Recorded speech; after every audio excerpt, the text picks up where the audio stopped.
பாலஸ்தீன் தான் அரபுகளின் கடைசி வாய்ப்பு. சுபஹானல்லாஹ். இந்த வசனத்தை கவனியுங்கள். அப்படியே அல்லாஹ் பலஸ்தீனை பற்றியே பேசுகிறார். பலவீனமான ஆண்களையும் பெண்களையும் சிறு குழந்தைகளையும் பாதுகாப்பதற்காக அல்லாவின் பாதையில் நீங்கள் போர் செய்யாதிருக்க என்ன காரணம்? அவர்களோ, எங்கள் இறைவனே, அக்கிரமக்காரர்கள் இருக்கும் இவ்வூரை விட்டு எங்களை வெளியாக்குவாயாக, எங்களுக்காக உன்னிடமிருந்து தக்க ஒரு பாதுகாவலனை அளித்தருள்வாயாக, இன்னும் எங்களுக்காக உன்னிடமிருந்து ஒரு உதவியாளனை அளித்தருள்வாயாக என்று பிரார்த்தனை செய்கிறார்கள். இந்த வசனம் மஹ்தி அலைஹிஸ்ஸலாத்தை காத்துக் கொண்டிருக்கும் பலஸ்தீனியர்கள் துஆ செய்தால் எப்படி இருக்கும் அப்படியே இருக்கிறது.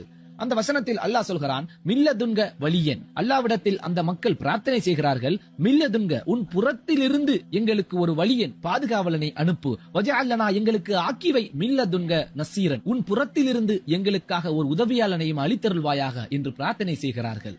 இன்று ஆண்களும் பெண்களும் குழந்தைகளும் கொன்று குவிக்கப்பட்டு எதிர்த்து போராடக்கூட சக்தி இல்லாத நிலையில் வாழ்ந்து கொண்டிருக்கும் இந்த பலஸ்தீனிய மக்களுக்காக நீங்கள் ஏன் போர் செய்யாமல் இருக்கிறீர்கள் என்று அல்லாஹ்வே கேட்கிறான். சுபஹானல்லாஹ். எனவே இதுதான் அல்லாஹ்வின் வாக்கு.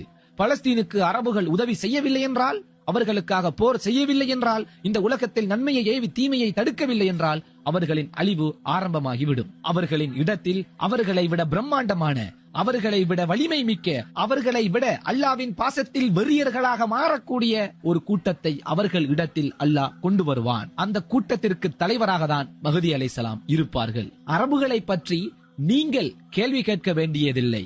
நீங்கள் கேட்க வேண்டிய கேள்வி, அல்லாஹ் மாற்றி கொண்டு வரப்போகும், அல்லாஹ் நேசிக்கும் இந்த கூட்டம் யார்? காலம் நெருங்கிக் கொண்டிருக்கிறது.